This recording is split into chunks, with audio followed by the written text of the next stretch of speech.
Today's video is going to be pretty short. It's going to be 4 more examples of expanding and condensing logs to solve problems. Log base 6 of x plus 4 minus log base 6 of x minus 5. I can condense that to log base 6 of x plus 4 over x minus 5 equals 1. So 6 to the first power, which is just 6, is equal to x plus 4 over x minus 5. So now I'm going to multiply the x minus 5 over to the other side. So I have x plus 4 equals 6 times x minus 5. And I'm going to distribute. So I'm going to end up with x plus 4 equals 6x minus 30. So 5x equals 34, and x equals 34 fifths.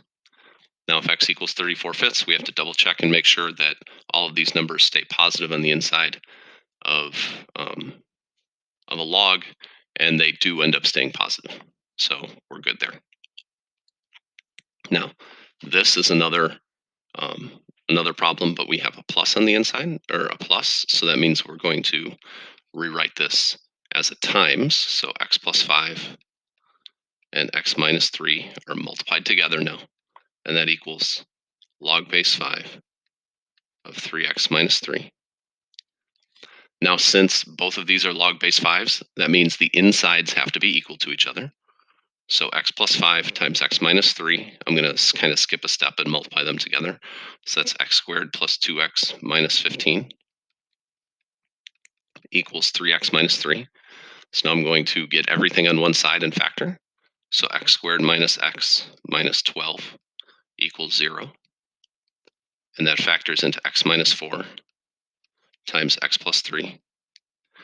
So x equals 4 and x equals negative 3 are my answers. But I have to double check and make sure that everything works. I can't have an answer where there are negatives on the inside of a log, because I know that doesn't work out. So when I do this, I sub in 4, I get positive number, positive number, positive number. So this one's good. If I sub in negative 3, I get positive number. This one's a negative number, so x equals negative 3 is not going to work. Let's finally solve the last two problems.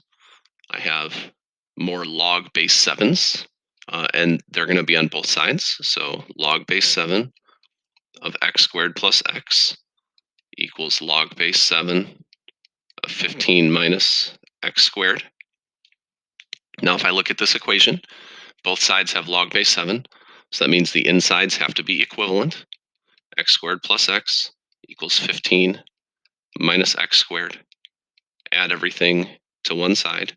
2x squared plus x minus 15 equals 0. So I can factor this into 2x and x.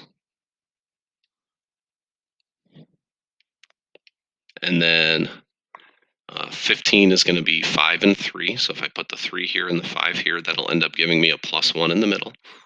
So I need a plus and a minus. So x equals 5 halves, and x equals negative 3 are my two answers, but I got to double check and make sure everything works out.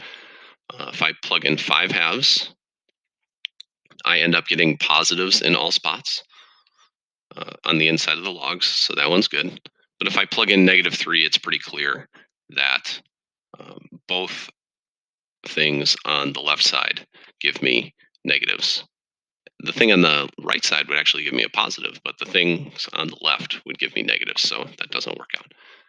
Finally, I'm going to condense log base 4 of x plus 7 over x plus 3 equals 2. So 4 squared is 16. So I'm going to write that on the right, and then I have x plus 7 over x plus 3. Now it's just distributing, or I'm sorry, multiplying both sides by x plus 3, and distributing. I'll do them both at the same time. So 16x plus 48. So I have 15x equals negative 41. X equals negative 41 fifteenths. So now when I check what's going on here, I have to put negative 41/15 into this equation and make sure that it actually works out. Negative 41/15 is slightly less, I'm sorry, slightly bigger than negative 3. So this is slightly bigger than negative 3 because negative 3 would be negative 45/15. So if I substitute that into both of these, notice that it's going to end up giving me positives in both of these, which is good. So negative 41/15 is definitely not going to make that negative. And negative 41/15 plus 3 is going to be 4/15, positive 4/15. So that ends up working out. So this is an acceptable answer in this problem, and that is my final answer.